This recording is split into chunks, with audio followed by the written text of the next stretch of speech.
Dans cette partie, nous allons préparer la feuille d'affichage de notre tableau de bord. Nous allons commencer par redimensionner les cellules. Donc, on va sélectionner à partir d'ici pour sélectionner tout. Je vais faire un clic droit là pour pouvoir redimensionner la largeur des cellules. Parce que si vous le faites ailleurs, ce sera la hauteur. Donc là, je vais mettre 4 et OK. Vous voyez que nos cellules sont redimensionnées. Ensuite, je vais procéder ici à la suppression du quadrillage. Donc, affichage, je vais enlever le quadrillage. OK.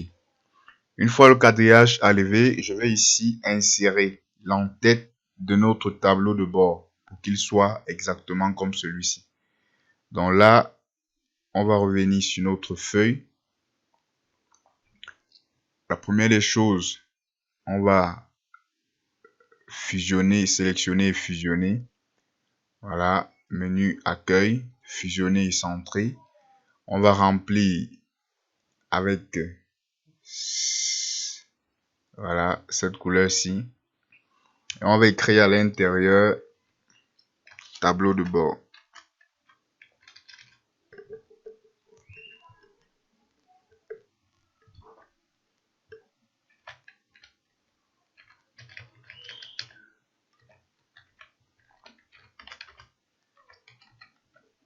Voilà. Une fois, après avoir écrit tableau de bord, on va changer ici. On va le mettre en blanc. On va mettre en gras. On va changer la police. On va mettre en 36. On va mettre ici Time New Roman. OK. Là maintenant, je vais basculer vers l'autre côté. Et je vais insérer une image. Donc, insérer l'image. Je vais prendre l'image dans mon ordinateur. Donc, là, c'est dans les téléchargements. Je vais prendre cette image-ci.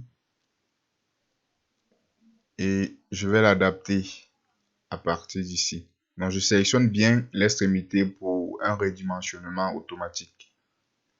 Donc, une fois que je réduis, voilà, je dépose. Je peux légèrement agrandir. Voilà. Donc, je vais ici essayer de centrer, voilà, le tableau de bord. Une fois que c'est fait, je vais ici mettre les premiers indicateurs. On va le voir dans la partie suivante.